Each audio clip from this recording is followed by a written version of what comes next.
मेरी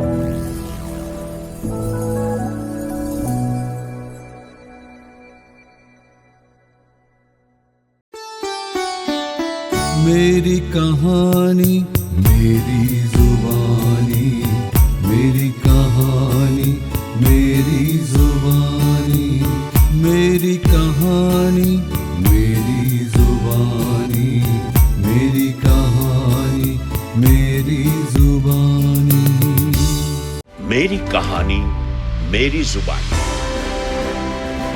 एक अनोखा रेडियो शो जहां दुनिया भर के प्रतिभाशाली भारतीय खुद सुनाते हैं अपने संघर्ष, अपनी सफलता और अपने सपनों की कहानियां उन्हीं की जुबानी।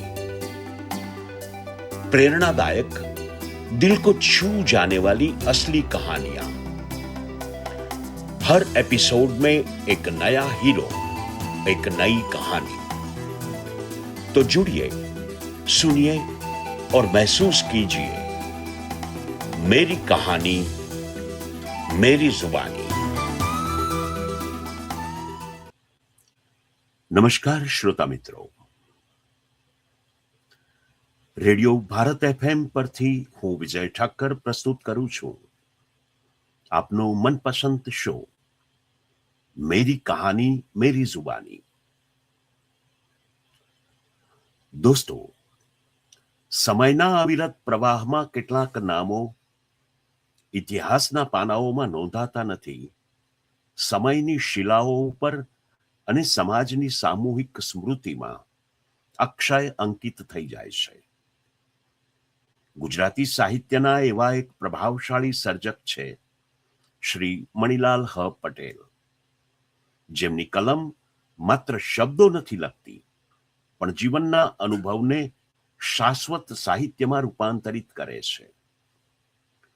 ગોલાના પાલ્લા ગામની ધરતીમાંથી ઉગેલા આ સર્જકે ગ્રામ્ય જીવનને જીવંત અનુભૂતિ તરીકે ગુજરાતી સાહિત્યમાં સ્થાન આપ્યું છે। ખેતરની માટી, ચોમાસાની ભીની સુગંધ, સંબંધોની ઉષ્મા અને માણસની અંદર છુપાયેલી મૌન પીડા, આ બધું તેમની રચનાઓમાં વર્ણન રૂપે નહીં, પણ જીવંત સંવેદના તરીકે સહજતાથી પ્રગટે છે। તેમની રચનાઓમાં ગ્રામ્ય જીવન માત્ર પૃષ્ઠભૂમિ નથી, પરંતુ એક જીવંત પાત્ર તરીકે શ્વાસ લે છે। લોકજીવનના તળપદા સ્પર્શ, ગામડાની બોલીનો અસલ લહેકો અને તળભૂમિના માણસોની વેદના સંવેદનાને તેમણે અનન્ય રીતે વાચા આપી છે। સંબંધોની તિરાડો, સમાજની સંવેદનાઓ, સ્ત્રીના આંતરિક સંઘર્ષો અને માણસની નિર્વાચિત વેદના, એ બધું જ તેમની ભાષામાં અસાધારણ તીવ્રતાથી વ્યક્ત થાય છે।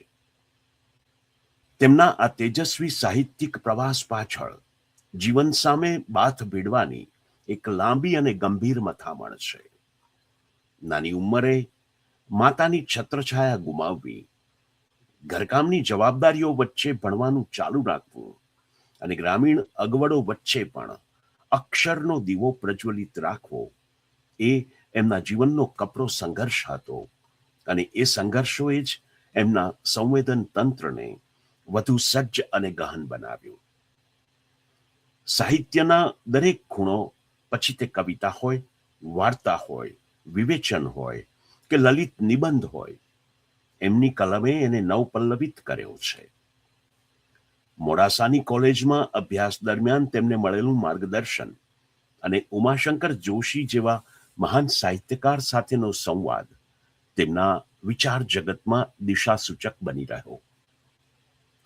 વાંચો, વિચારો અને પછી લખો, આ વિચાર માત્ર સલાહ નહોતી, અને એથી જ એ તેમના સર્જન જીવનનો આંતરિક ધ્વનિ બની ગયો। સમયનું ચક્ર સતત વહેતું રહે છે અને એમના જેવા સાહિત્યકારની કલમ એ વહેતા સમયની ડાયરી બની અને અમર થઈ જાય છે। પરંપરા અને આધુનિકતાના સમન્વયથી પ્રજ્વલિત એમની દ્રષ્ટિ થકી વિવેચન ક્ષેત્રે પણ એમણે નવા આયામો સર કર્યા છે। અરણ્યોમાં આકાશ ઢોળાય છે, કોઈ સાદ પાડે છે, અને ધૂળમાં ઉડતો મેવાડ જેવા અપ્રતિમ ગદ્ય સર્જનો દ્વારા એમણે પ્રકૃતિ અને માનવ મનના એવા તાર છેડ્યા છે જે સદા સર્વદા ઝંકૃત રહેશે. તેમની સર્જન સાધનાને અનેક પ્રતિષ્ઠિત સન્માનો પ્રાપ્ત થયા છે. એ સન્માનો તેમની સાહિત્યિક યાત્રાની માન્યતા છે. તાજેતરમાં જ આ યાત્રામાં એક વધુ પ્રતિષ્ઠિત સન્માન ઉમેરાયું. પારસ ફાઉન્ડેશન દ્વારા પ્રતિવર્ષ આપવામાં આવતો પારસ ચંદ્રક વર્ષ 2026 માટે તેમને એનાયત થયો છે. આ સન્માન તેમના સાહિત્યના વ્યાપક પ્રભાવ અને ગદ્યમાં તેમની વિશિષ્ટ દ્રષ્ટિનું પ્રતિબિંબ છે. મણિલાલ હ પટેલનું સાહિત્ય એક સત્યને વારંવાર ઉજાગર કરે છે. માણસ જો પોતાના જીવનને પૂરી ઈમાનદારીથી જીવે તો એ જીવન પોતે જ સાહિત્ય બની જાય છે. તેમની જીવન યાત્રા અને સર્જન યાત્રા એક પ્રેરણાદાયી સરવાણી છે. હૃદયના ધબકારાને શબ્દનું રૂપ આપીને જેમણે લોક જીવનને જીવંત રાખ્યું તેવા પ્રખર નિબંધકાર અને ભાવકોના પ્રિય લેખક શ્રી મણિલાલ હ પટેલને આવો આવકારીએ. મણિભાઈ, ખૂબ સ્વાગત છે આપનું મેરી કહાની મેરી જુબાનીના આ મંચ ઉપર. મણિભાઈ, મારો શો તમને મેં કહ્યું હતું એમ આત્મકથાત્મક સ્વરૂપનો શો છે. એટલે આપની કહાની આપના શબ્દોમાં મારા શ્રોતાઓ સુધી પહોંચવાની છે. એટલે ઓફકોર્સ આપણે વાતચીત કરતા રહીશું. અરસપરસ પ્રશ્નો અને જવાબોના સંદર્ભે આપણે વાત કરીશું. પણ શરૂઆત તો પછી આપણે એ રીતે કરીએ કે આપનો જન્મ, આપનું બાળપણ, આપનું પરિવાર, પારિવારિક પૃષ્ઠભૂમિ, આપનું શિક્ષણ, એ બધીથી વાતની શરૂઆત કરીએ. ઓકે જી. નમસ્કાર શ્રોતા મિત્રો, પ્રેક્ષક મિત્રો, અને નમસ્કાર વિજયભાઈ, આપની સંસ્થાને પણ પ્રણામ. જીવનના આ છેડે આવીને ઊભો છું. એટલે કે શરૂઆત કરી હતી એ 1949માં મારો જન્મ. ત્યારનો પંચમહાલ જિલ્લો, અત્યારનું મહીસાગર જિલ્લો. મહીસાગર નદીના કાંઠે 50 ઘરનું એક નાનકડું માટીના ઘરવાળું ગામ. આજે સાવ બદલાઈ ગયું. આજે ઘર તો એટલા જ છે પણ બધા પાકા અને બંગલા ટાઈપ ઘર થઈ ગયા. મેં જીવનના, આપણા સૌની જેમ જીવનના 4 તબક્કા જોયા.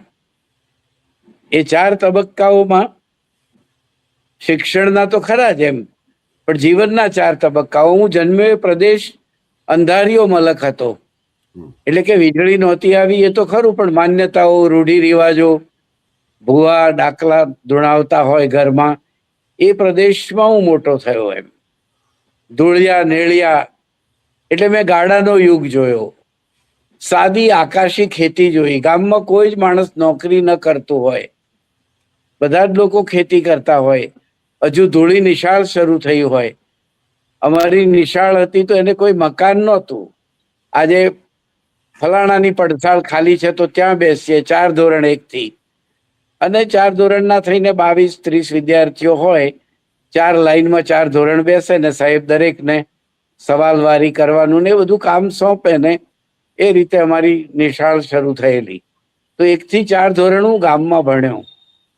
પણ આ ગાળામાં મને બીજું શિક્ષણ મળ્યું, તે મારે કહેવું છે કે મારા દાદા, પરભા દાદા, પ્રભુદાસ દાદા, એ મને 5 થી 11 વર્ષનો થયો ત્યાં સુધી એ જીવ્યા. પછી એ મને ખેતરોમાં લઈ જાય, બળદ ચરાવવા, ડુંગરા આગળ અમારા ખેતરો. અને એમણે મને પશુ પંખીઓની ઓળખ કરાવી, ઘાસની ઓળખ કરાવી. એમણે મને કહ્યું કે જો આ ગોકળ ગાય છે, એ પીઠ ઉપર પૃથ્વી મૂકીને જગત જોવા નીકળી છે. પહેલો વરસાદ પડે પછી ખેતરોમાં પેલી લાલ લાલ મખમલી ઇન્દ્રગુરુપ હોય, એનો પરિચય એમણે મને કરાવ્યો.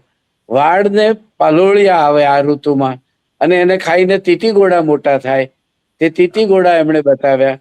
કાચબો હાથમાં લઈને બતાવ્યો.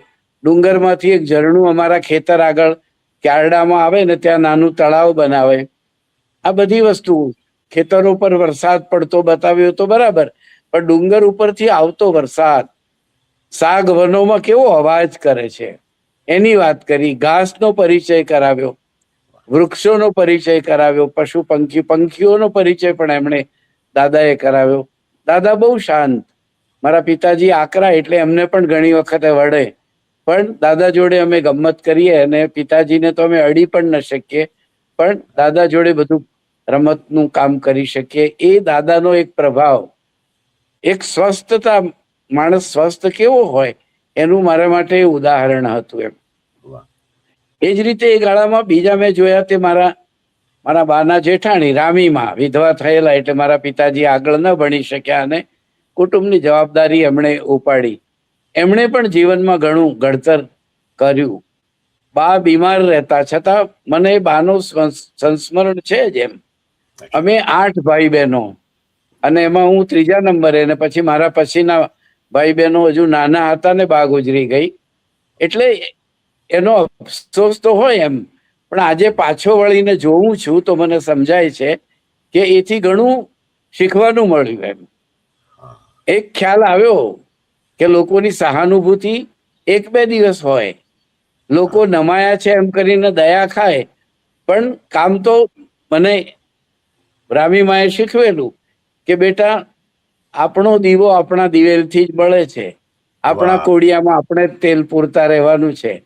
જાણે એક વિદ્યાપીઠ જેવું શિક્ષણ એણે મને એ વર્ષોમાં આપેલું અને એમ શીખવેલું કે કામ કર્યા સિવાય ઈશ્વર પણ નથી આપતો, અને કામ કર્યા સિવાય ખેતરમાંથી માટીના મોલ પણ બેટા ઘેર નથી આવતા એમ. એટલે હું એવું એક સમાજ જીવનનું, કુટુંબ જીવનનું શિક્ષણ પામ્યો. આ વાત મેં વિજયભાઈ દરેક વખતે નથી કરી, આજે કરું છું નવેસર. કે બીજી વખતે તો બીજા મુદ્દાઓ મેં કયા હશે, પણ આ મુદ્દાઓમાંથી ઓછી વાત મેં કરી છે. તો આ એક પ્રદેશ મેં જોયો, કુતૂહલથી જોયો. નદીએ નાવા જવાનું, ઢોર પાવા જવાનું ને પાણી ભરતા આવવાનું, નદી જોડેનો એ સંપર્ક, ખેતરો જોડેનો એ સંપર્ક, અને ખેતરોમાં અચૂક કામ કરવું પડે. TYBA પાસ થયો ત્યાં સુધી ડાંગર વાળવા જવાની, મગફળી વીણવા જવાની. બાપુજી એમાંથી આપણને મુક્ત જ ન કરે, અને છતાંય થોડો વિદ્રોહ ખરો. બાપુજીને મારે છેક સુધી થોડા આપણે કહીએ ને કે લવ હેટ રિલેશન હોય છે એમ. મારી ગેરહાજરીમાં એ મારા વખાણ કરે અને મારી જોડે બહુ આકરા રહે, અને એમની હાજરી હોય ત્યારે પેલું કહે છે ને કે 36 નો આંકડો. હા, એટલે એ આ બાર ઘરે હું જાઉં કોલેજથી તો એ પેલા બારણે હોય તો હું પાછલા બારણે આવું, એ પાછલા બારણે આવે કઈ વાત કરવા તો હું વળી બીજે જતો રહું એમ. પણ કાળજી પરસ્પરની. મેં પણ નોકરીએ ચડ્યા પછી એમના સંકળામણના, આર્થિક સંકળામણના વર્ષોમાં ઘણી મદદ કરી અને એ રીતે કુટુંબ જીવનને જોયું એમ. તો અભાવોની વચ્ચે કેવી રીતે જીવવું, તમે ઉલ્લેખ કર્યો એમ કે ઘરકામ શીખ્યા, ઘરનો કચરો પૂજો વાળવો, ખાટલા વાળવા, ભાઈ બહેનોને લોટ બાફીને ખવડાવવો, એમને અવેરવા, ઢોર બાંધી છોડવા, એમને ઘાસ નીરવું, સામેના કુવેથી પાણી સિંચી દેવું, બાપુજી ખેતરથી આવવાના હોય તો દેગડામાં ગરમ પાણી કરીને મૂકી દેવું, ખીચડી વઘારીને તૈયાર રાખવી. આ બધી વસ્તુઓ હું 1 થી 11 ધોરણ ભણ્યો, ત્યાં 5માંથી ગણો ને, 5 થી 11 ભણ્યો મધવાસ હાઈસ્કૂલમાં. ત્યાંથી આવીને આ બધું કરતા શીખ્યો. બા ગુજરી ગઈ એટલે મારા નાની મોટા કરવા માટે આવી અમને, મારી જમનામાં મોટા કરવા, બાજુનું જ ગામ એમ. તો એમણે પણ મને કહ્યું કે તારે તું મને મદદ કરે તો આવું એમ. તો મદદ તો શી કે હું નાના ભાઈ બહેનને સાચવું. મારાથી મોટા ભાઈ ખરા એ બાપુજી જોડે ખેતર કામ કરવા જતા રહે, એટલે હું વાડામાં શાકભાજી, મોટા વાડા હોય અમારે પાછળ, અને પાણીના ગળીને બધું ભરેલું હોય ને નાવાના ખુલ્લામાં મોટા ખળા હોય, ઓગલા હોય ઘાસના, ત્યાં હું શાકભાજી ઉછેરતો થયો. વાલોળ પાપડી હોય ને, કારેલીના વેલા ને, ગિલોડીના વેલા ને, રીંગણ ઉછેરું ને, રીંગણી ઉછેરું ને, આ બધી જ વસ્તુઓ હું કરતો શીખ્યો એમ. એટલે એક તરફ માટીનો પરિચય મને થયો, ખેતરમાં તો માટીનો પરિચય થયો જ. મગફળી કાઢીએ ને તરત જે માટીની સુગંધ આવે અથવા તો ડાંગરના ખેતરોમાં ડાંગર પાકવા આવે અને જે સોનેરી ડાંગરોની એકદમ શાળ પાકી હોય ને એની જે સુગંધ આવે, સાંજનો સૂરજ ક્યારીમાં રમવા ઉતર્યો હોય અને એ સુગંધમાં માલતા હોઈએ, એ બધા મુદ્દાઓ જે નિબંધોની વાત કરી એમાં પછી એ પ્રગટ્યા. તો આ બધું શીખવા મળ્યું, રાંધવાનું પણ આવડ્યું અને ભાઈ બહેનો જોડે કેવી રીતે કામ કરવું તે પણ આવડ્યું. તો આ એક તબક્કો જોયો. પણ મેં કહ્યું એમ મેં કયા 3 તબક્કા જોયા ગામના? તો પહેલો આ તબક્કો ધૂળી નિશાળનો, નેળિયા અને માત્ર ગાડા ફરે. અને બીજો તબક્કો જોયો તે ગામમાં પહેલવેલી એક ભાઈ સાયકલ લઈ આવ્યા, તો એ ઘંટડી વગાડવા પણ ન દે. અમે એમ કહીએ કે ઘંટડી વગાડવા દો ને પ્લીઝ એમ. બીજા એક ભાઈ અમદાવાદ નોકરી કરવા ગયેલા કોઈ શેઠના ત્યાં, એટલે મારા ઘર સામે ત્રિભેટે કૂવો, એટલે એ આવે ત્યારે ચપ્પલ ધોવે એટલે અડધું ગામ ભેગું થાય. એ પહેલવેલા સ્લીપર લાવેલા અને સ્લીપર ધોવે એટલે ગામના લોકો કે ચપ્પલ ધોવાય એવા આવ્યા છે એમ. અમારે તો ચપ્પલ ક્યાંથી હોય એમ. અને પછી એ પેલો સનલાઇટ સાબુ લાવ્યા હોય અને સનલાઇટ સાબુનું રેપર અમે સૂંઘવા માંગીએ કે રેપર સૂંઘવા દો ને એમ, અને એ કે નહીં અડવાનું તે. સિગારેટનું પેકેટ લાવે, સાંજ પડે તો વડીલોને ભેગા કરે. પછી પહેલવેલું પેલું લાઇટર લાવેલો, તો ગામના લોકોને આ એક જાદુઈ માણસ લાગતો. એમનું નામ જેઠાભાઈ મથુરભાઈ, અને અમદાવાદમાં એ મિલમાં શેઠના ત્યાં નોકરી કરતા હતા એમ. અને એ આ બધી વસ્તુઓ લાવતા. એ પછી 10, 11 ધોરણમાં, 10મામાં મેં એક ગામમાં બધાને ભેગા કરીને વિદ્યાર્થી મંડળ કર્યું. ચોપડીઓ નહોતી મળતી. બીજો તબક્કો એ કે સ્કૂલમાં ચોપડી માંગુ તો સાહેબે કલાપીનો કેકારો વાંચવા ના આપી. પછી બીજી વખતે બીજા એક સાહેબ પડોશમાં હતા, એમણે એમના ત્યાં મળેલા જીવ જોઈ મેં, તો કે નહીં અહીં બેસીને વાંચવાનું, ને મારે ઘેર કામ હોય. તો પણ મેં ત્યાં બેસીને વાંચીને, એ વખતે હું 9માં હતો, મને થયું કે આવું તો આપણે લખી શકીએ. પન્નાલાલની મળેલા જીવ એમાં જે વર્તન છે, પન્નાલાલનું ગામ મારા ગામથી 30 કિલોમીટર જ, એમનો આજણા પટેલોનો સમાજ અને અમારો લેઉવા પટેલોનો સમાજ, એટલે રિવાજો ઘણા બધા સરખા. તો પછી નાટક કરી અને પૈસા ભેગા કર્યા, 3 ગામે આપ્યા 178 રૂપિયા એ જમાનામાં. અને મેં પેલા જેઠાભાઈ પાસેથી પુસ્તકોની યાદી કરીને પુસ્તક નાનકડી લાઇબ્રેરી મારા ઘરે કરી. લાઇબ્રેરી રાખવા મેં દિવાલમાં એક બારી મુકાઈને પલંગ લાવ્યા ને લોખંડનું એક પાંજરું લાવ્યા, અને પછી વિદ્યાર્થી મંડળ. અને પછી લાગ્યું કે વિદ્યાર્થી મંડળ બરાબર નથી લાગતું, એટલે એમ કે અમે એનું વિદ્યાર્થી મંડળને બદલે પછી રાખ્યું કે નવજીવન ક્લબ. એવા નામો બદલતા રહેતા હતા રોજ. અને હું જાઉં ગામડે એટલે બધા જ વિદ્યાર્થીઓ આવીને બેસે, તો ગામના લોકોને, ગામ લોકો મને એમને કે હવે આ આવ્યો છે ને ઘેર, એટલે જેટલા દિવસે રહેશે ને એટલા દિવસ આપણા છોકરાઓ એના ઘેર જ રહેવાના. એટલે બધા બેસે, વાંચે, ફરીએ, આંબાઓમાં જઈએ, રખડીએ. તો બીજા તબક્કામાં હું ચોપડીઓ હું 11માં આવ્યો ત્યારે મેં ઉમાશંકર, પન્નાલાલ, પેટલીકર, મેઘાણી, દર્શક ઘણા બધાને વાંચ્યા. અમે 78 પુસ્તકો આવેલા, 178 રૂપિયામાં 78-80 પુસ્તકો આવેલા, અને 11માં મેં એ પુસ્તકો વાંચ્યા. તો એમ કહી શકાય કે મારું લેખન લાઇબ્રેરીથી શરૂ થયું. અને પછી મધવાસ હાઈસ્કૂલમાં ભણ્યા. ત્યાં હાઈસ્કૂલ સારી, ટીચરો સારા, શિક્ષકો સારા, વાતાવરણ સારું, ગામનો મોટો ગોંદરો, સામે નદી વહે, નદી કિનારે બપોરી વિશેષમાં રોટલા ખાઈએ, મંદિરોનો પરિસર, ત્યાં વાંચીએ, મેળા ભરાય. તો ઘડતર થયું સાહેબ. બધા જ શિક્ષકો, કોઈ ગુજરાતીના સારા શિક્ષક હોય, ગણિતના સારા શિક્ષક. સવારે શનિવારે બરાબર બેન્ડ વાજા સાથે પરેડ થાય, એમાં જોડાઈએ. તો એકદમ બદલાઈ ગયું. ગામની પડસાળોમાં બેઠીને ભણેલા અમે કોડિયામાં 1 થી 4 ધોરણ, અને મધવાસમાં જાહો જલાલી. 10મામાં તો બીજી એક ઘટના બની કે અમારા પાંડે સાહેબ હતા, એમના ત્યાં એક આપણા કરસનદાસ માણેક કવિ મુંબઈથી આવ્યા એમના ત્યાં, ને એમણે સાહેબને ખબર એટલે મને એમણે ગામડે માણસ મોકલ્યો બીજા ગામ નજીક કે મણી તું આવી જા, કવિ આવ્યા છે, તારી નોટ લઈને આવ. એટલે 10મા ધોરણમાં મેં જે થોડું લખેલું ગાડું ગયેલું એ લઈને ગયો. મેં કવિ પહેલા જોયા. મને વિજયભાઈ એમ હતું કે કવિ તો કેવાય હશે જુદી જાતના, પણ મેં જોયા તો અત્યારે છે એવા મારા જેવા શ્વેત કેશી, જબ્બો ને બંડી પહેરેલા, ધોતી પહેરેલા, શિયાળાનો દિવસ. હે? જૂના જગતનો જીવ લાગે. હા, એવું સઘડી બેસીને તાપતા હતા અને હું સાહેબના ત્યાં ગયો અને બેઠા સાંજે. અને બીજું એક એની સાથે કહું કે હું આમ તો ખીચડી ખાઈને ગયેલો, પણ એમની સાથે જમવાનું તો મેં, પાંડે સાહેબ તો એકલા રહેતા પણ સરસ રસોઈ બનાવે ઉત્તર ભારતના, એટલે તો મેં પહેલવેલી જીવનમાં ભાખરી એમના ત્યાં ખાધી એ સાંજે. હા, અમારા ગામમાં તો હું BA થયો ત્યાં સુધી હોસ્ટેલમાંથી ઘેર જાઉં એટલે એક વખત અમારા મોટા ભાભીએ પૂછ્યું કે શું ખાઓ છો એમ ત્યાં. એટલે એક વખત મેં કહ્યું કે રવિવારે ગુલાબ જાંબુ હતા એમ. એટલે મારા ભાભી કે એ શું હોય એમ.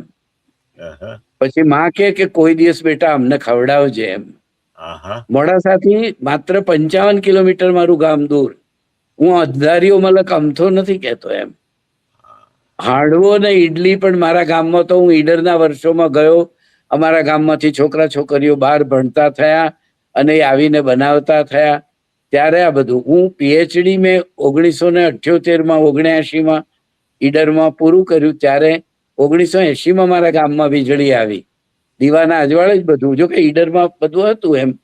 પણ મારું કહેવું એ છે કે આ એક વિશિષ્ટ જગત હતું. મને આજે એ નથી ગમતું એમ નહીં, જાદુઈ લાગે એમ કે કેવું ગામ હતું બધું. સાંજ પડી જાય એટલે અંધારા, દરેકના ઘેર દીવા ટમટમતા હોય, પણ એ અંધારા એટલા કોઠે પડી ગયેલા. આંબલીએ ભૂત રહે, પીપળે બીજો જંત રહે, તો રાત્રે બધા થઈને જઈએ ને જોઈએ કે આપણને અડે છે કે નહીં. કે આ બધી વસ્તુઓના પ્રયોગો અને જોડે જોડે પેલા પુસ્તકો વાંચેલા. તો બાળપણમાં મને આ તબક્કાઓ, 2 તબક્કાઓ ઘડ્યો. પછી ગામમાં ટ્રકો આવતી થઈ, બાપુજી ઘર ચલાવવા માટે કપાસનો વેપાર કરે, મગફળીનો વેપાર કરે. બાલેજ બાજુ આવીને ઉનાળામાં પૂળા ભરી લાવે બાજરીના અને ત્યાં વેચે. અમે લોકો એમાં મદદ કરીએ. ક્યારેક ખોટ જાય, ક્યારેક ચપટી નફો થાય. તો એ પણ એક અનુભવ થયો. પછી ગામમાં બસ આવતી થઈ, પછી સડકો જોઈ ગામ સુધી આવતી, પછી વીજળીઓ જોઈ, પછી કોલેજ આવતી જોઈ, પછી પાકા મકાનવાળી હાઈસ્કૂલો આવતી જોઈ. આ બીજો તબક્કો જોયો અને એ બીજા તબક્કામાં ઘડતર પણ થયું એમ. પછી ત્રીજો તબક્કો જોયો, તે નોકરી કરવા ગયા અને ગામડા બદલાવા માંડ્યા. તે ત્રીજો તબક્કો જોયો. ટ્રેક્ટરો ખેતી કરવા માંડ્યા, બળદો વેચાઈ ગયા, ગાડા ઉભા રહેતા ત્યાં કાર ઉભી રહેવા માંડી, ભેંસ બંધાતી ત્યાં મોટરસાયકલ આવીને પાર્ક થવા માંડી ઘરે. તો આખું એક જગત બદલાઈ ગયું. એ મેં જીવનનો ત્રીજો તબક્કો જોયો. અને ચોથો તબક્કો આજે જોઈ રહ્યા છીએ, ડિજિટલ મીડિયાનો એમ. અને આજે મારા ગામમાં મારા ભત્રીજાઓના ઘરે આ ડિજિટલ થી ચાલે એ પ્રકારના મશીનો ને વોશિંગ મશીનો ને બધું આવી ગયું. માટીના ઘર અમારા જે હતા ને વાડામાં, અલબત્ત વાડામાં જો શાકભાજી થાય, પણ બંગલા થઈ ગયા, આપણે શહેરમાં ના હોય એવા. તો આ 4 તબક્કા જે આવ્યા, એ 4 તબક્કાઓમાં પહેલા 2 તબક્કાઓએ જીવન ઘડતર કર્યું મારું બરાબર. પણ મણિભાઈ, તો પછીથી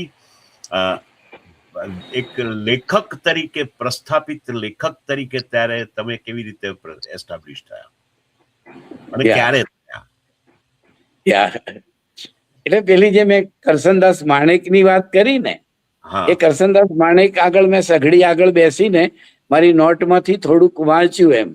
એટલે એમણે કહ્યું કે આ 6 લીટી મને લખી આપ. એટલે એમાંથી એક કાવ્ય હતું ગરીબો વિશેનું, અને સુંદરમની અસરમાં હતું.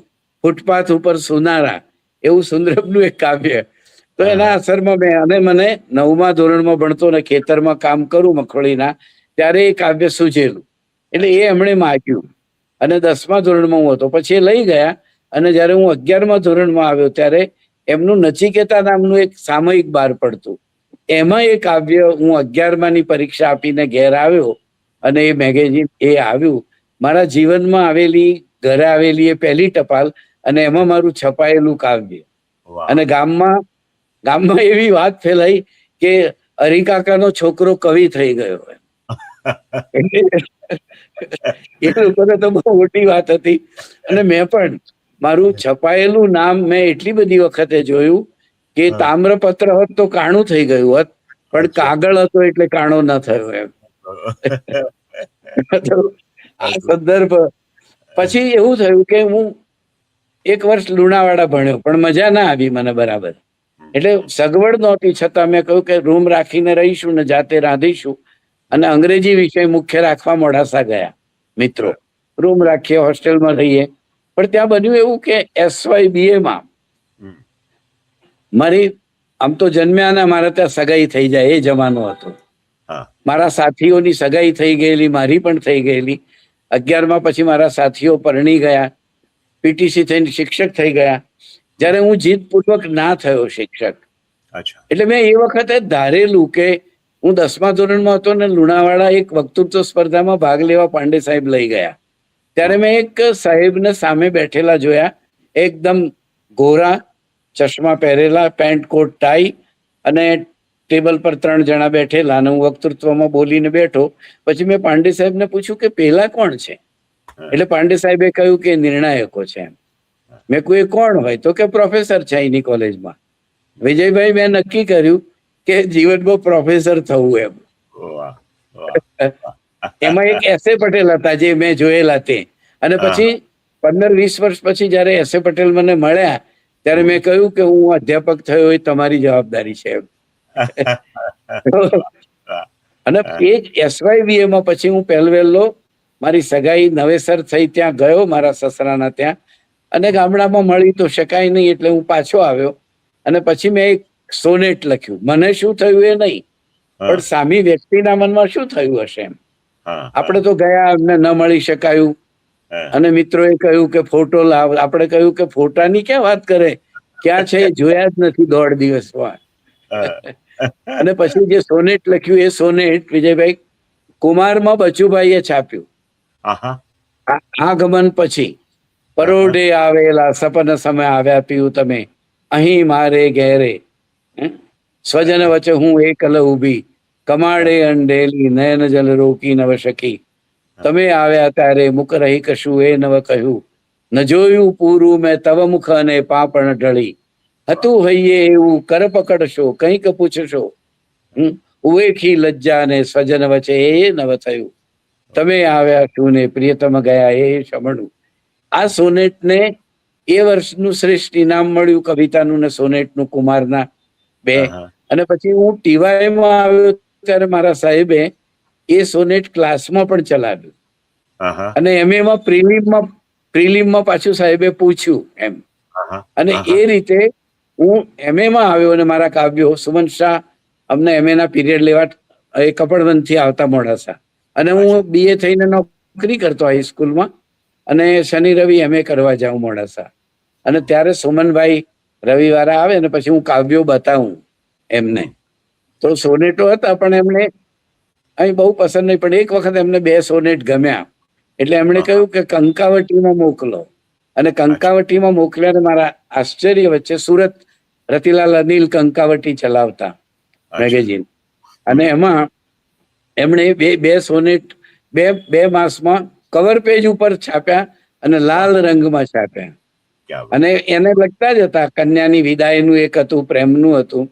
એટલે આપણને થાય ને કે ભાઈ SYમાં હતા ને કુમારમાં આવ્યું, અને પછી કંકાવટીના કવર પેજ ઉપર આપણા સોનેટ આવ્યા.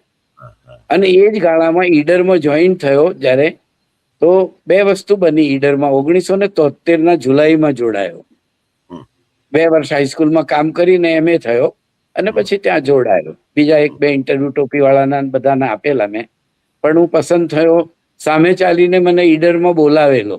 ધીરુભાઈ ઠાકરને ત્યાંના આચાર્યએ, ઈડર કોલેજના આચાર્ય મોડાસા આવેલા કોઈ લો કોલેજનું ઉદ્ઘાટન કરવા. અને એમણે કહ્યું કે ધીરુભાઈને કહ્યું કે તમારા ત્યાં કોઈ MA થયેલો નવો વિદ્યાર્થી હોય તો કહો મને. અમે 2 ગોલ્ડ મેડલ ના ઇન્ટરવ્યુ લીધા પણ અમને ગમ્યા નથી એમ. તો ધીરુભાઈએ પછી મારું નામ સૂચવ્યું એટલે એમણે ઈડર જઈને ટેલિગ્રામ કર્યો. ગામે ટેલિગ્રામ આવે એના પહેલા ધીરુભાઈ ઠાકરે મારા એક મિત્રને મોકલ્યો. રાતે એ B.Ed કરતો ત્યાં, તો એ રાતે મારા ત્યાં પાલ્લા આવ્યો, ગોલાના પાલ્લા. અને પછી મને કહ્યું કે તારે કાલે ઈડર જવાનું છે ઇન્ટરવ્યુ આપવા. તો મિત્રને સવારે ઊંઘતો મૂકીને હું 5 વાગે ચાલીને બસ પકડી અને હું ઈડર પહોંચ્યો. મારો ઇન્ટરવ્યુ થયો. અને એ રીતે હું એ ઇન્ટરવ્યુ પણ જૂનની 1973 જૂનની 24મી અમારો ઇન્ટરવ્યુ થયો અને 1973 જુલાઈની 1 મારે હાજર થવાનું હતું. પણ આશ્ચર્યની વાત એ છે કે રમણ સોનીએ ઇન્ટરવ્યુ લીધેલો ને હરિહર શુક્લએ. તો ઇન્ટરવ્યુ થયા પછી ઓર્ડર આપ્યો એમણે અને પછી હું નીકળી ગયો એટલે પટાવાળો મને બોલાવવા પાછળ આવ્યો. એટલે એમણે મને થયું કે ઓર્ડર લઈ તો નહીં લે પાછો એમ. અને એમાં એ વખતે 524 રૂપિયા પગાર લખેલો તે હું 2-4 વખત જોઉં કે આ સાચું છે એમ. અને પછી હું પાછો ગયો એટલે મને સાહેબે 2 વાત કહી. એક તો એમ કહ્યું કે તમે અરજી તો લખી આપો એમ, અમે તમને ઓર્ડર તો આપ્યો. એટલે હું એવો માણસ છું કે મને નોકરી મળી હું પછી બધા 2 અરજી કરી એમ. અને બીજા બે બોધપાઠ પણ એમણે આપ્યા. મેં અરજી લખી એમાં મેં આદરણીય લખેલું એટલે સાહેબે મને કહ્યું કે આદરણીય લખાય. તમે જુઓ કે આપણે કવિતા લખી આટલું વાંચ્યું બધાને મળ્યા પણ ઘડતર તો આ છે. પછી એ સાહેબે મને બીજું કહ્યું હરિહર શુક્લએ કે હું જરાક હજુ તાલવ્ય અને દંત્યમાં ભેદ મને એટલો નહોતો ગામડાનો એટલે હું શબ્દ બોલ્યો હોઈશ. એટલે એમણે કહ્યું કે મણીલાલ શબ્દ નહીં, સાહિત્ય નહીં એમ, સભા નહીં એમ, એવા વધારે ઉદાહરણ આપ્યા. પણ હું તો માત્ર શબ્દ બોલતો ગામડાનો એટલે એમણે કહ્યું કે શબ્દ એમ. અને ત્યારથી આ બધી વસ્તુ આપણું ઘડતર કરે એમ. અને ઈડર જોડાયા પછી હું જે કહેતો હતો એ કે ઈડરમાં પછી મેં ડિસેમ્બરમાં એક લેખ કર્યો અને એ લેખ મેં સુરેશ જોશીને એ વખતે ઉહાપો ચલાવતા અને એમાં મોકલ્યો અને એ લેખ એમણે સુરેશભાઈએ છાપ્યો. ઉહાપો હતો એમાં મેં 2-3 નવા આવેલા સંગ્રહોની સખત ટીકા કરેલી અને તરત બધે ધ્યાન ગયું. એ ઉહાપોમાં આવ્યો અને ટીકા કરેલી. અને ટીકા કોની કરેલી? એક તો હેમંત દેસાઈની, એમનો કાવ્ય સંગ્રહ આવેલો તે. બીજા એક વ્રતલાલ દવે હતા વિદ્યાપીઠમાં, એટલે વ્રતલાલ દવે નો કાવ્ય સંગ્રહ. અને ત્રીજો હીરાબેન નો કાવ્ય સંગ્રહ. એમ તો વિશેષતાઓ બતાવવા સાથે અને ટાઇટલ હતું સાહિત્યમાં અરાજકતા. એટલે સુરેશ જોશીને તો ગમે. હું તો જો કે હું જાણતો નહોતો પણ બહુ મજા આવી. અને તરત જ 4 બાજુ મુંબઈ સુધી કે આ કોણ છોકરો છે, આ કોણ છે એમ હીરાબેનની ટીકા કરે, હેમંતભાઈની. અને વ્રતલાલ દવે તો બરાબર છે કે એટલા કઈ કવિ નહોતા પણ હેમંતભાઈની ગઝલોને જાણીતું પણ મેં અમુક ટીકા કરેલી. અને એ જ વર્ષે મેં રામચંદ્ર પટેલની નવલકથા સોનેરી નદીનો રિવ્યુ કરીને ઉમાશંકરને મોકલ્યો. અને મારા આશ્ચર્ય વચ્ચે 74 જાન્યુઆરી ફેબ્રુઆરીમાં ઉમાશંકરે સંસ્કૃતિમાં છાપ્યો. અને એ જ વખતે એના પછીના વર્ષે મેં શ્યામ સાધુનો યાયાવરી કાવ્ય સંગ્રહ અને એ વખતે ગ્રંથ નામનું સામયિક બહાર પડતું દર માસે અને માત્ર સમીક્ષાઓનું. એ તો માત્ર પુસ્તક મોકલીને મંગાવતા સમીક્ષા, આપણે સામેથી મોકલીએ તો ના લે. યશવંત દોશી નામ હતું એમનું. અને યશવંત દોશી મને થયું કે આ સરસ સંગ્રહ છે શ્યામ સાધુનો. અને મેં યાયાવરીનો રિવ્યુ કરીને એમને મોકલ્યો અને એમણે મને લખ્યું કે આમ તો અમે મંગાવીએ છીએ સામેથી પણ તમારો રિવ્યુ સારો છે એટલે છાપીશ. એટલે મારે એ કહેવું છે કે હું વિવેચક મને ગણતો નથી આજે. હું તો આસ્વાદક છું કે સમીક્ષક છું.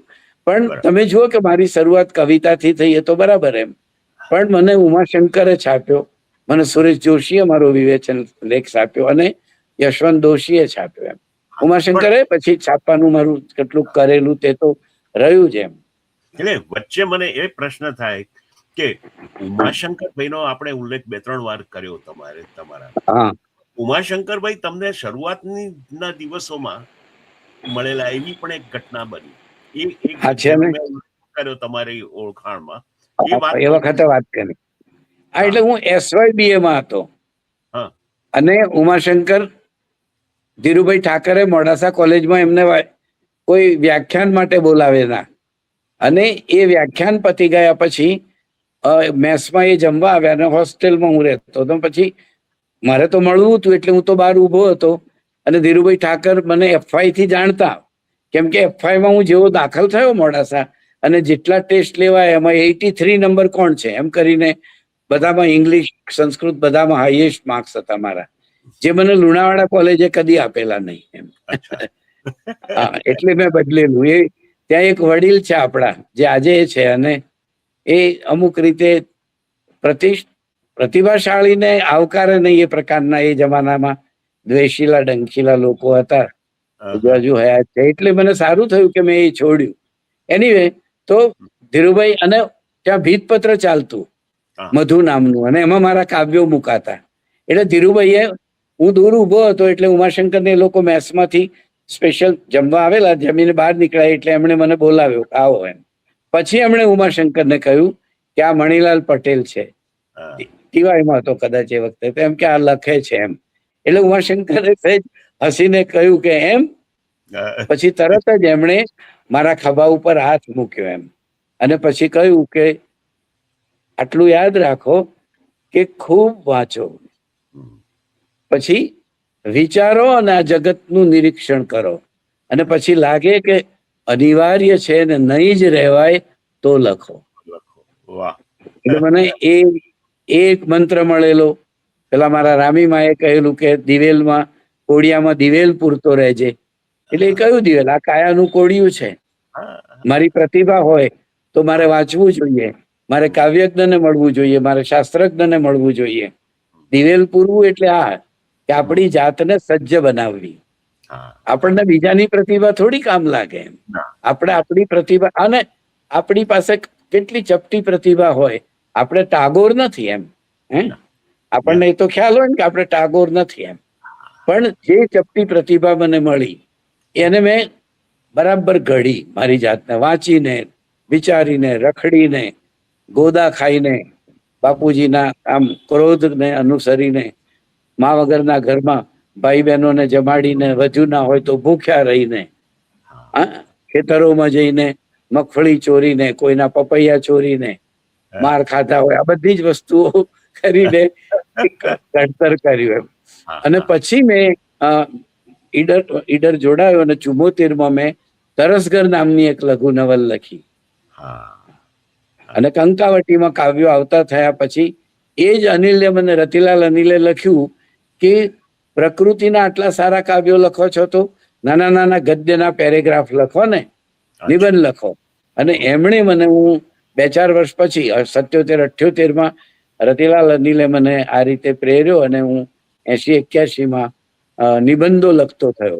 અને પછી ભોળાભાઈ પરબના તંત્રી હતા, અને એક નિબંધ મારો હતો ઈડરથી બામણા. હું ઉમાશંકરના ગામ ગયેલો ને એના વિશેનો નિબંધ, અને એ ભોળાભાઈએ પરબમાં છાપ્યો, ને એ રીતે હું નિબંધકાર તરીકે ગોઠવાયો. કુમારમાં અને કંકાવટીમાં આવવાથી એક કવિ તરીકેની મારી એક ઓળખ ઊભી થઈ. તરસગર ને કલકત્તા નવરોજે સ્પર્ધા યોજેલી, તો એનું પારિતોષિક રઘુવીર નિર્ણાયક હતા. કાનજીને એક પારિતોષિક, એક મને ને એક રામચંદ્રને મળેલું. તો એ લઘુ નવલ છપાઈ, અને પેલા લેખો છપાયા. આમ ઈડરના 10 વર્ષમાં, 73થી 80 સુધીમાં મારું એક લેખન કરવાનું અને સર્જન કરવાનું સ્વપ્ન, એનો રસ્તો પકડે છે એમ કહી શકાય. એટલે પ્રસ્થાપિત તમે કવિ બન્યા, પ્રસ્થાપિત લેખક પણ થયા, પ્રસ્થાપિત નિબંધકાર પણ થયા. એટલે એ 10 વર્ષમાં આ બધું તમારું ડેવલપમેન્ટ. પણ તો આપણે કવિતાની વાત, નિબંધની ને બધી વાત કરીએ પહેલા, મને એક પ્રશ્ન એ થાય કે કવિતા એ અભિવ્યક્તિ છે કે આત્મસંવાદ? હા, એટલે કવિતા છે ને, એને હું ઘણી વખતે કહું છું કે એ છે ને આપણા છેક ભીતરમાં પડેલી વસ્તુ છે એમ. એ કોઈ ઘટના નથી, એ કોઈ પર્વ કે પ્રસંગ નથી એમ. એ આપણને જે સાંભળેલી ભાષા છે, વાંચેલી ભાષા છે, એ અંદર સંચિત થાય, ને પેલો અનુભવ પણ સંચિત થાય, અને પછી એ જેમ પુષ્પમાંથી પરાગ પ્રગટે ને, એમ આપણી ભીતરથી પ્રગટે છે એમ. એટલે ફૂલની અભિવ્યક્તિ સુગંધમાં છે, એમ આપણા આત્માની અભિવ્યક્તિ, આત્મા સાથે જોડાયેલી સંવેદનાની અભિવ્યક્તિ, તે કવિતા છે. જેમ પુષ્પને સુગંધ છે, એમ માણસને, કવિને કવિતા છે. કવિતા કોઈ પુષ્પ નથી. પુષ્પ તો વાર્તા છે, 4 પાંદડીઓ, એમ 4 ઘટનાઓ, 2 પાત્રો, એની એક દાંડી, એક એનું કેન્દ્ર બિંદુ. જે વાર્તા મેં 1987 વિદ્યાનગર આવીને શરૂ કરી, ઈડરમાં એનો પ્રયોગ કરેલો. એટલે હું એક વાર્તાકાર તરીકે ઈડર વિદ્યાનગર આવીને 2000 સુધીમાં એસ્ટાબ્લિશ થયો, 4 સંગ્રહો આપીને. અચ્છા. એ મેં મોડું કર્યું, પણ નવલકથાઓ લખતો રહ્યો ને એ રીતે બધું. પણ તમે કહો છો એમ કવિતા એક ભીતરની અભિવ્યક્તિ છે, જે સંવેદન એનો શબ્દ લઈને આવે છે, સંવેદન એનું સ્વરૂપ લઈને પણ આવે છે. એમાં આપણું બહુ ચાલતું નથી. પહેલી પંક્તિ આપણને મળે, ઈશ્વર દત્ત હોય, પણ એ પંક્તિને પછી ટકાવી રાખવી, એનાથી આપણો ગ્રાફ ઉપર ન જાય તો એના લેવલે તો રહેવો જોઈએ, પણ એની નીચે જાય તો આપણે કવિ ન થઈ શકીએ. એના લેવલે ને ક્યારેક ઉપર ઉઠવી જોઈએ. તો એ રીતે કવિતાને હું જોતો થયો, પ્રમાણતો થયો. અને બીજી એક વાત કહું કે આપણા સમયમાં એવા લેખકો હોય છે કે જે તમને બહુ પ્રભાવિત કરે. એટલે હું એવા સમયમાં હતો કે હું નિબંધ લખું અને મને સુરેશ જોશીનો નિબંધ આડે આવે જ એમ. કારણ કે હું SYTY ભણતો અને મોડાસા કોલેજના સ્ટાફ રૂમમાં સંદેશ આવે અને જનસત્તા લોકસત્તા, ને એમાં સુરેશભાઈની નિબંધની કોલમો આવે, નવા કલેવર આવે અને માનવીના મન આવે. આખો સ્ટાફ વાંચે. 3 વાગે છૂટ્યા પછી હું પણ જાઉં લાઇબ્રેરીમાં ને હું પણ એ વાંચું. એટલે સુરેશ જોશીનો નિબંધ મારા પર હાવી હતો. એ જ રીતે બીજી એક ઘટના બની કે હું F5 દાખલ થયો મોડાસા, અને લાઇબ્રેરીમાં ગયો ને એક પુસ્તક લીધું મેં. નજર પડી તો એ હતું અશ્રુઘર, રાવજી પટેલ. એ મેં ખોલ્યું અને એના પહેલા પાના પર પંક્તિ લખેલી હતી કે ગયા ભવના ખીલા કળે છે છાતીમાં. એટલે મને થયું કે આ તો મારું કાવ્ય છે એમ. એટલે હું એ પુસ્તક લાઇબ્રેરીમાંથી લઈ ગયો, અને 8મી કે 9મી ઓગસ્ટ હતી, અને હું લઈ ગયો લાઇબ્રેરીમાંથી લઈને હોસ્ટેલ ગયો. મેં વાંચીને હું બીજા દિવસે 11મી તારીખે પરત કરવા લાઇબ્રેરીમાં આવ્યો. મેં પરત કર્યું અને પછી બહાર આવીને મેં ઘોડી પર મૂકેલું સંદેશ વાંચતો હતો. અને એમાં પછી મેં લાભશંકર ઠાકરનો લેખ વાંચ્યો, ઓમ સાંજનું આકાશ અને હું, એવી રાવજીની કવિતા હતી. અને રાવજીના અવસાનના સમાચાર હતા. 1968 ની 10મી ઓગસ્ટ રાવજીનું અવસાન થયેલું, અને 11મીમાં એનો લેખ હતો લાભશંકરનો. એટલે હું અંદર ગયો અને પછી એ ભાઈને કહ્યું કે મેં આપ્યું એ પુસ્તક સાહેબ મને ફરી પાછું આપો. એટલે નાગર લાઇબ્રેરિયન જોઈ ગયા કે ભાઈ તબિયત તો સારી છે ને તારી એમ. પછી એમણે મને કહ્યું કે આપવા ગયો ફરી, ત્યારે કહ્યું કે એનું બીજું પુસ્તક છે ઝંઝા, એ પણ લઈ જા. અને એમ એટલે મારે એ કહેવું હતું કે હું જ્યારે જ્યારે કવિતા લખું ત્યારે મારે રાવજીથી બચવાનું હોય. એનો પ્રભાવ ન આવવો જોઈએ સીધો. એટલા બધા વાંચેલા કે પછી એની પંક્તિઓ 71માં એનો સંગ્રહ આવ્યો. અને નિબંધ લખું તો સુરેશ જોશી ના આવવા જોઈએ, છતાં આવે જ. એટલે જે અરણ્યોમાં આકાશ ઢોળાય છે એ મારો નિબંધ સંગ્રહ પહેલો આવ્યો. એમાં કેટલોક પ્રભાવ છે, પણ વૃક્ષાલોકમાં પછી હું એમાંથી નીકળી ગયો. અને પદ્માવિનાના દેશમાં મારો કાવ્ય સંગ્રહ આવ્યો, એમાં હું રાવજીમાં નથી ગયો અને નીકળી ગયો. પણ 7મી ઋતુ સંગ્રહ આવ્યો, એમાં મને આધુનિકોની બહુ અસર દેખાય મારા પર. પણ પછીના સંચયોમાં હું એમાંથી પણ બહાર આવ્યો. એટલે એક સ્ટ્રગલ કરવાનું હોય છે સર્જકે. પોતાનું જીવન જીવવાનું, કુટુંબ જીવન તો ખરું જ હોય, આપણે ઘરે વતનમાં મદદ કરવાની, સામાજિક રહેવાનું ન રહેવાનું. અને મનમાં એક વસ્તુ કે બધા વ્યાખ્યાનો સાંભળવાની ટેવ અહીંથી પડેલી મોડાસાથી. એટલે કોઈનું એ વ્યાખ્યાન કોઈ પણ વિષયનું હોય એ રીતે જ્ઞાન સત્રોમાં જવાનું, સેમિનારોમાં જવાનું, પરિષદમાં જવાનું. 14 વર્ષ આ બધું ઈડરના વર્ષોમાં કર્યું અને જાતને ઘડી અને આમાંથી બહાર આવ્યા. આજે શું છે કે આજે નવો અધ્યાપક થાય 2 વર્ષમાં તો એને બોલવા માટે મંચ મળે. અમે 14 વર્ષ સુધી બેસીએ, જઈએ, નોંધો કરીએ. 12-13 વર્ષ પછી અમને પરિષદે કે અકાદમીએ મંચ આપીને કહ્યું કે આવો આગળ અને બોલો. અને તો પણ સામે બધા ધીરુભાઈ ઠાકરના બધા બેઠેલા હોય, રઘુવીરભાઈ ભોળાભાઈ બેઠેલા હોય, ચંદ્રકાંત શેઠ ટોપીવાળા, સુમન શાહ બેઠા હોય, શિરીષ પંચાલ, અને બોલવાનું થાય. અને હાથમાંની કોપી થોડી ધ્રુજે ખરી. અને આ રીતે તૈયાર થયા. આજે ભીતમાં માથું મારીએ છીએ તો માથે ઢીમચું નથી થતું, નથી એનું કારણ એ છે કે માથું કેળવાયું છે. પણ બીજો એક પ્રશ્ન એવો થાય મણિભાઈ કે તમારા હા સાહિત્યમાં સ્ત્રી પાત્રો બહુ જીવંત લાગે છે. હા હા, એનું કારણ બિલકુલ, શું? વાર્તાઓમાં તો ખાસ એમ. એકદમ જીવંત લાગે. હા, એટલે એ સાચી વાત છે. મારી વાર્તાઓનું એક પુસ્તક છે, હા, ગાળેલી, અને બધી નારી કેન્દ્રી વાર્તાઓ છે 15. હા, અને એ મગન શોમાની આશા હા, એવા શીર્ષકથી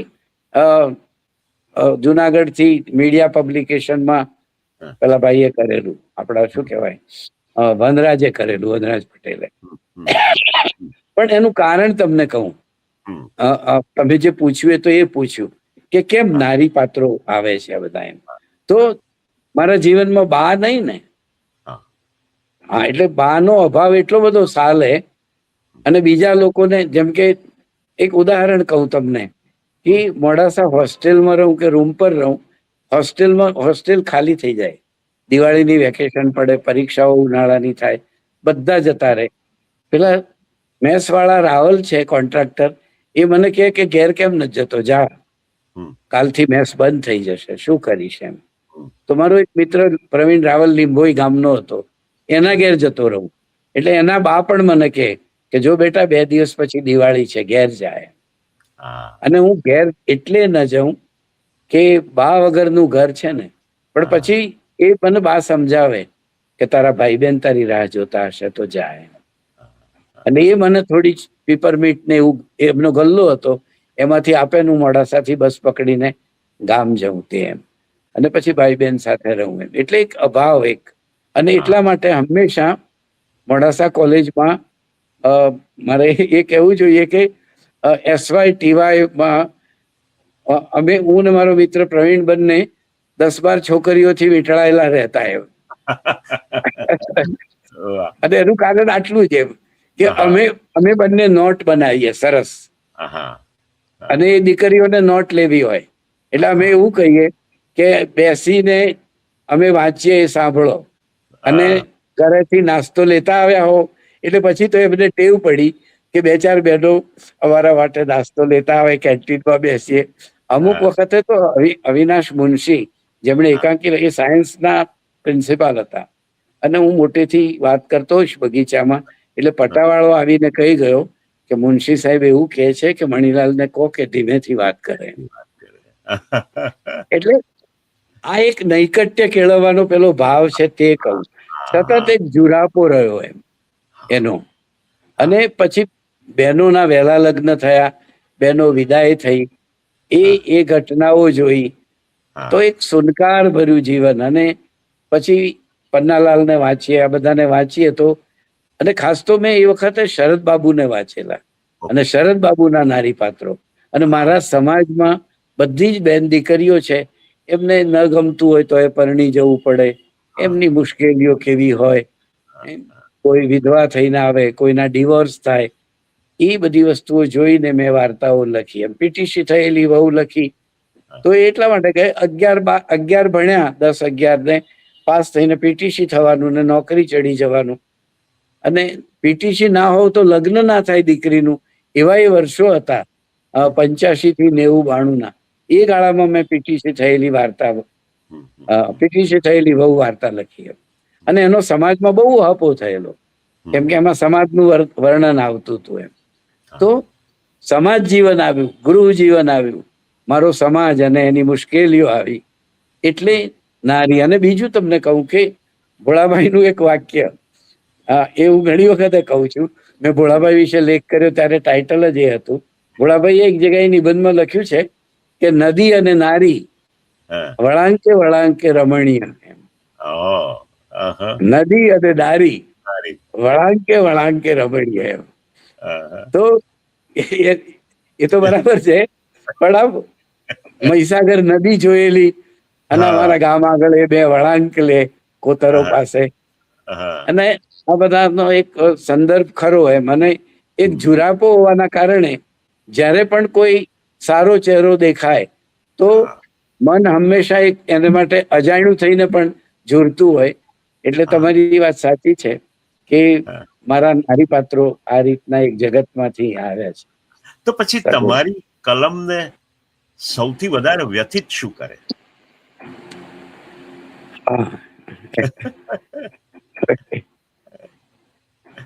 મને સૌથી વધારે વ્યથિત આમ એક રીતે કહું તો અભાવ. એમ પિતાજી આટલું બધું કરવા છતાં પિતાજી કોઈ દિવસે પ્રેમથી વાત ન કરે. તમે નહીં માનો કે અમે લોકો, મેં લખ્યું છે એક લેખમાં, હું પિતાજીને કદી આમ અડ્યો નથી. જીવનમાં મેં પિતાને ટચ નથી કર્યો.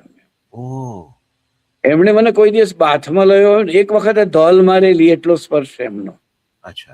આબા ઉપર ચડ્યો હોય છે અને આવી ગયા, નીચે ઉતારીને એમણે તમાચ મારી મને. એમ એટલે મેં પછી એક નિબંધમાં લખ્યું છે કે મને આ લોકોએ મરણ વિશેના અનુભવો લખાવડાયેલા હિમાંશીબેને, એમાં પછી મેં એ લેખમાં લખ્યું, છેલ્લે લખ્યું છે કે મૃત્યુએ મને મારા પિતાનો ભેટો કરાવ્યો. એમ કે પિતાજીનું અવસાન થયું ત્યારે મહીસાગર કાંઠે એમનું શબ ઉતારીને અમે એમને નવડાવ્યા, ત્રણેય ભાઈઓએ, અને હું એમની છાતી ઉપર ઘીનો અંગોળ કરતો હતો, એમના ચહેરા ઉપર હું ઘીનો અંગોળ કરતો હતો.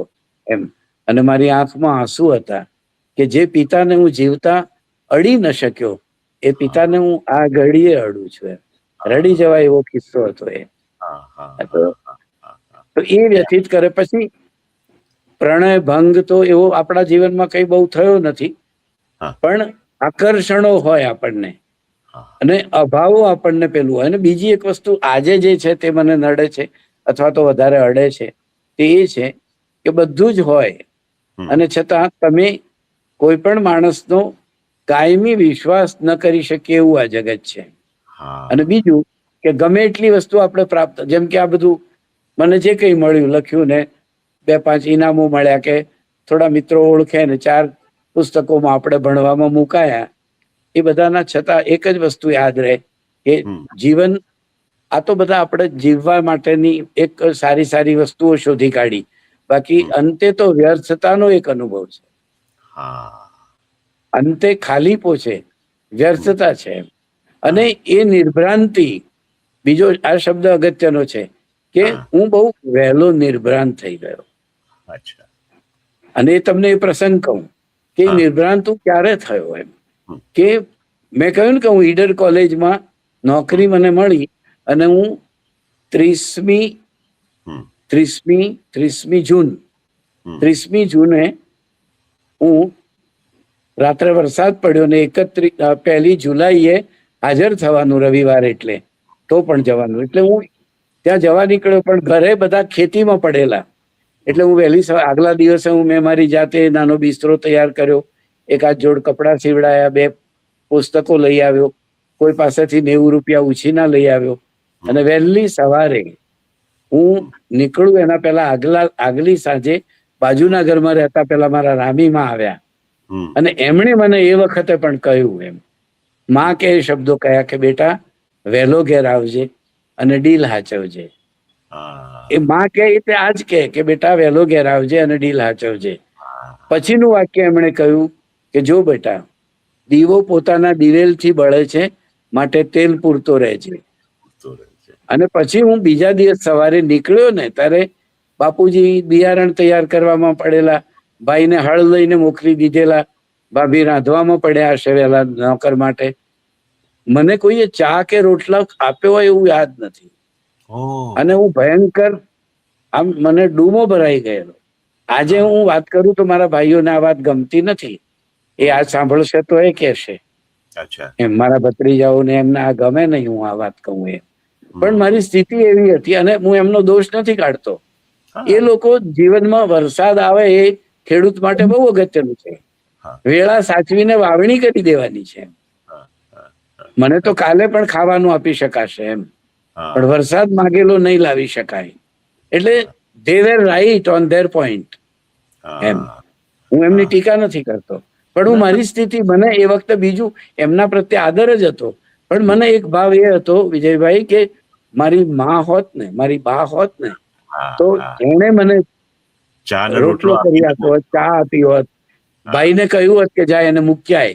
અંધારું હોય 5 વાગે સાહેબ, 3 કિલોમીટર ચાલીને જવાનું, વરસાદ પડેલો, કાચો રસ્તો, રસ્તામાં કૂતરા ફસે હમ. અને હું એક હાથમાં પેટી ને ખભે બિસ્તરો લઈને હું નીકળ્યો હમ. અને હું મોડાસા ગોધરા હાઈવે પર આવ્યો અને સડક પર મેં એ વસ્તુ મૂકી અને મારા ગામ તરફ મેં જોયું. અચ્છા.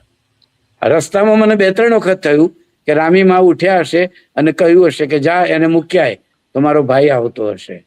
હા, એમ 2-3 વખત પાછળ જોઉં હા. પણ કોઈ આવ્યું નહીં. અને પછી મેં બેગ સડકની ધારે મૂકી ગામ તરફ ઊભો રહ્યો પૂર્વ દિશામાં મોં કરીને અને મને અંદરથી કહ્યું એમ કે દુનિયામાં તું આજથી એકલો છે, વાહ. તારું કોઈ નથી એમ. હા, એટલે મને મિસ્કિન બહુ યાદ આવે હા. કે છોડ સગળી મમત કોઈ તારું નથી, બોલ લાગી શરત કોઈ તારું નથી. સારું નથી. રાઈટ, એટલે રાઈટ. પીડા મને આની પીડા છે એમ. એટલે હવે મને એક પ્રશ્ન એ થાય છે કે એ જી. વખતે તમને ગામ તરફ પાછું વળીને જોતા આ બધું એકલતાનો અહેસાસ થયો અને એ એકલતા ને તમે જીવન મંત્ર બનાવ્યો કે હું જ હવે જીવનમાં એકલો છું. આજે જ્યારે તમે પાછા વળીને જીવનને જુઓ છો ત્યારે શું લાગે છે?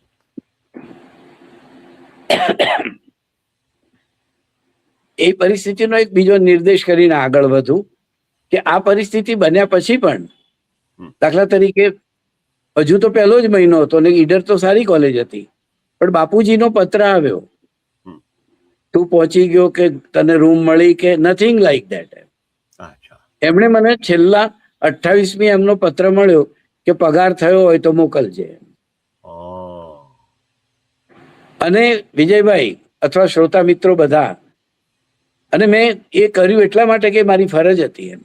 મારા નાના ભાઈ બહેન, એ માણસે કુટુંબ, અને એ માણસ મને મોડાસા ફી આપવાની હશે, મારું મેસ હશે, ત્યારે એ કોની પાસે જઈને પૈસા લઈ આવ્યા હશે. એટલે મેં 14 વર્ષ સુધી, ઈડરના પૂરા વર્ષો સુધી મેં મારો પગારમાંથી જેટલો હિસ્સો ઘેર અપાય એટલો મેં આપી.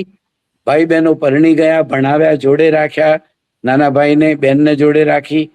ઈડરના વર્ષોમાં એ બધું કરી, બધાને પરણાવ્યા, પૂખાવ્યા, બહેનોના જીયાળા થયા. એ બધું થયા પછી જ હું જુદો થયો. ઈડર વિદ્યાનગર આવ્યો ત્યારે 1988માં મેં એમ કહ્યું કે હવે મારા દીકરી મોટા થયા એટલે હવે મને માફ કરો ને આ પાપનું સંભાળો એમ. અને પછી બહુ સારી રીતે જીવન ચાલ્યું. એટલે આજે હું ગામડે, વચ્ચે મોટી ઘટના બની કે દીકરીને મેં બીજા સમાજમાં મરાઠીમાં પરણાવી 1996માં. એટલે હું નાતબાર નીકળી ગયો મારી જાતે, પણ નાતે પણ પોતે ભેગી થઈને મને નાતબાર મૂક્યો. એટલે બાપુજીને બહુ આઘાત લાગ્યો ને એ બધું. એટલે 5-7 વર્ષ હું ના ગયો. પછી સમાજના લોકો મને લેવા પણ આવ્યા એક વખતે 2005માં કે તમે સમાજમાં પાછા આવો. મારા બાપુજીની પણ ઈચ્છા હતી પણ એ પછી ગુજરી ગયા. પણ મેં કહ્યું કે સમાજમાં તો પાછો નહીં આવું, પણ સમાજના કામ બધા કરું. દર વસંત પંચમીએ મીટિંગમાં જાઉં, કોઈ બોલાવે તો એમને ત્યાં જાઉં, પણ હું સમાજમાં નાતના વ્યવહારે જમું નહીં અને નાતના વ્યવહારો લઉં નહીં. આજે પણ મારા ઘરમાં ભત્રીજાનું લગ્ન હોય, મારા ભાણાનું લગ્ન હોય, એ લોકો આગ્રહ કરે એટલે અહીંથી જવું ખરો એમ, પણ વ્યવહાર ન લઉં. અને નાતમાં પાણી પીરસું બધું, પણ પછી જમવાનું ઘરમાં રોટલો બનાવીને જમું, કેમ કે નાતનું કહેવાય. એટલે આજે પણ એ જ વસ્તુ છે, એ તો બરાબર.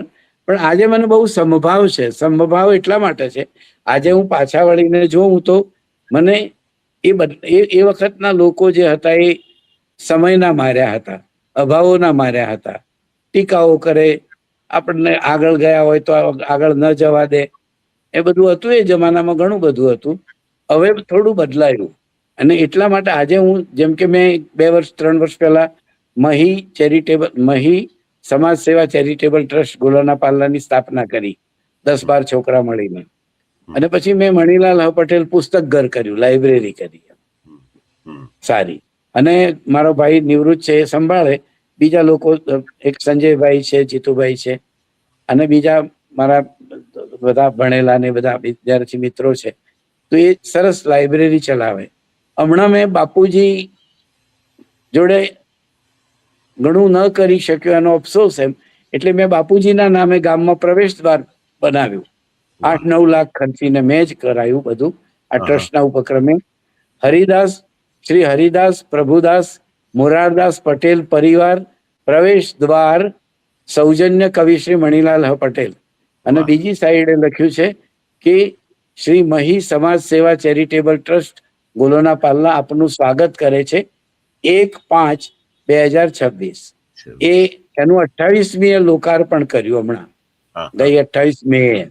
અચ્છા. તો ગામ માટે હું કરું કામ, સમાજ માટે પણ કરું કામ, હા, હા, કોઈ એવો અભાવ નથી આજે એમ. હા, હા, હા. અને ગામમાં મારા સમાજના 94-95 ગામ છે. એ દરેક ગામમાં આજે લોકો મને જાણે એટલું જ નહીં, ત્યાંથી પસાર થાવ ને બેસું કોઈના ઘેર તો આસપાસના 15 જણ આવી જાય કે કવિ આવ્યા, કવિ સાહેબ આવ્યા. હમ, હમ. મને એ લોકો કવિ સાહેબ થી ઓળખે. અચ્છા. તો આ એક વાત છે. પણ મણિભાઈ, હવે સમય પૂરો થયો છે આપણો. જી પણ છેલ્લા એક બે નાના પ્રશ્નો મારે તમને પૂછવા છે જી કે જો આ જીવન ફરી જીવવાનું મળે હા. તો તમે શું બદલવા માંગો? હું એવું ઈચ્છું કે મને થોડી વાંચવાની સમૃદ્ધ લાઇબ્રેરી મળે ને મને અત્યારે જે આવડે છે એના કરતા વધારે 1-2 ભાષા મળે. હા, અને બીજું એક કહું એમ, જે થોડુંક પેલું લાગે બધાને, પણ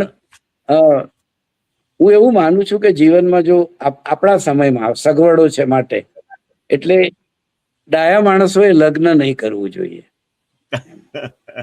અચ્છા. મને જો તમે ફરીથી 18 વર્ષનો કરી દો તો હા, હું પરણું નહીં. હા, હા. હમ, હમ. સારું છે, મારે તો દીકરા અમેરિકા છે, તમે જાણો છો, ડોક્ટર છે, દીકરી Right. પ્રોફેસર છે, ઘર છે, બધું છે, સારું છે, બધું ઓલ રાઈટ છે. પણ મને એવું સમજાય છે કે બહુ રૂકાવટો આવતી હોય છે, બહુ લોકો નારાજ થાય કારણ વગર, હા, અને હા, એવું બધું બહુ હોય. હા. એટલે એટલા માટે કે મારે તો ગામ માટે કામ કરવું છે, મારે સમાજ માટે કામ કરવું છે.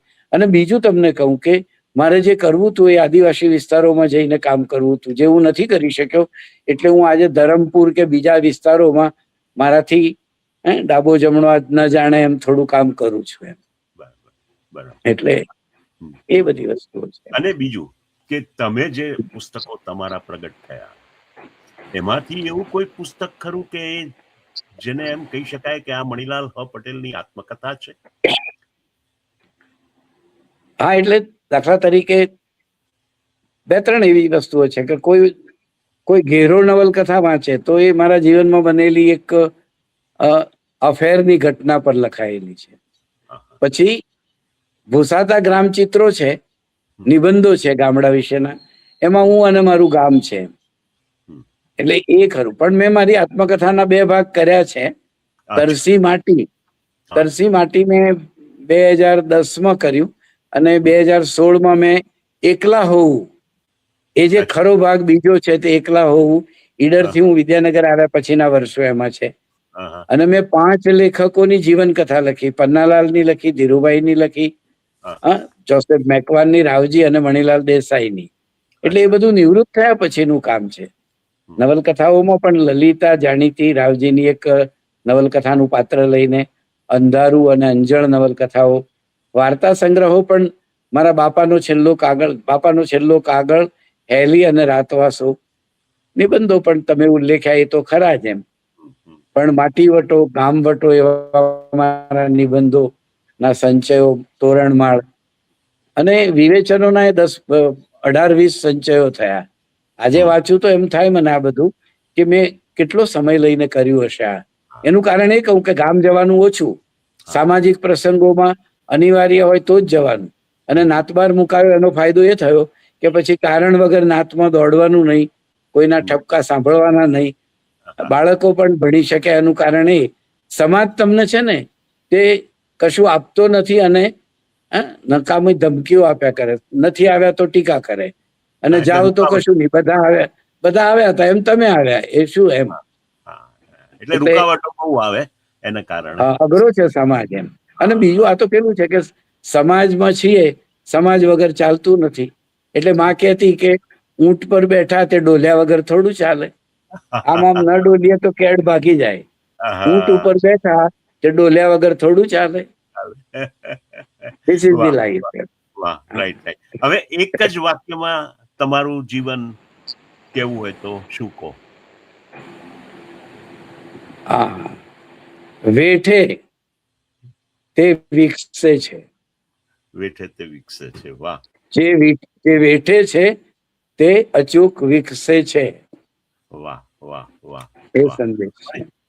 ખૂબ સરસ મણિભાઈ, ખૂબ સરસ વાતો થઈ તમારા જીવનની. આમ તો આપણે તો અગાઉ પણ વાર્તાલાપ 2 વખત કર્યા છે મારા રેડિયો કર્યો પર, આપણે દિવસેમાં હા, પણ તેમ છતાં પણ આજે પણ ખૂબ મજા આવી. ખૂબ સરસ વાતો જુદી કરી વસ્તુઓ આવી. અને તમારા થોડોક જુદો વળાંક લીધો તમે આ વખતે. આપણે જે અગાઉ જે હા, વાતો થઈ છે એના કરતા આજે જે વાતો થઈ છે એમાં થોડીક જુદી વાતો થઈ છે. એટલે જી. શ્રોતાઓને પણ ખૂબ સારું એનો આનંદ થશે સાંભળવાનો. સો થેન્ક યુ, ખૂબ ખૂબ આભાર મણિભાઈ, આપ તમે મારા રેડિયોમાં આવ્યા અને આટલી સરસ જી, જી. વાતો કરી બદલ thank you. It's my pleasure. નમસ્તે. નમસ્તે જી. દોસ્તો, આજનો આ સંવાદ પૂર્ણ કરતા મન અનોખી તૃપ્તિથી છલકાઈ રહ્યું છે.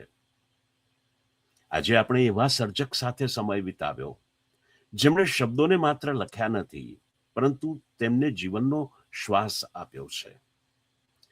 શ્રી મણિલાલ હ પટેલનું વ્યક્તિત્વ એ ગામડાની નિખાલસતા અને માનવીય સંવેદનાનું જીવંત પ્રતિબિંબ છે.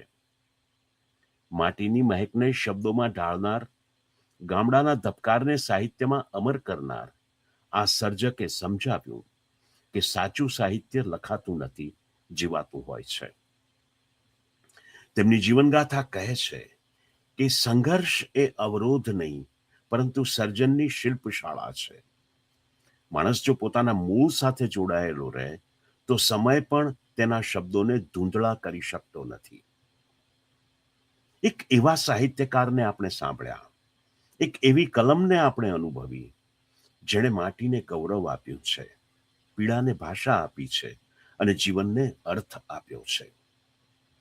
ચાલો દોસ્તો, આવા જ શબ્દોની ઉષ્મા સાથે ફરી મળીશું, કોઈક નવી જીવન યાત્રા અને કોઈક નવા સ્વપ્ન દ્રષ્ટા સાથે. ત્યાં સુધી હું વિજય ઠક્કર આપની વિદાય લઈશ. આવજો. નમસ્કાર. मेरी कहानी मेरी जुबानी, मेरी कहानी मेरी जुबानी, मेरी कहानी मेरी जुबानी, मेरी कहानी मेरी जुबानी.